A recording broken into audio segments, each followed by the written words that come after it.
Tayo po bilang mga Kristiyano, tayong mga deboto, tayong lahat na sumusunod kay Kristo ay iniiwanan din ng tatlong salita. Paglabas ninyo, una, lumabas ka, Lazaro. Ano po yung ikalawa? Tanggalin ang batong humaharang sa Diyos at sa aking pananampalataya. At ang pangatlo'y, kinakalagan na tayo ng Diyos upang tayo'y maging malaya sa pagkaalipin ng kasalanan.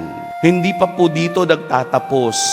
Sa ating pag-uwi, atin pong isipin, atin pong isabuhay. Ano pa ba ang sinasabi sa akin ni Kristo sa karanasan ng kaniyang pakikipagkaibigan sa tatlong taong taga-Betania? Ang bahay ko ba'y Betania rin na bukas sa presensya ni Kristo na siyang Diyos ng kamatayan at Diyos ng buhay.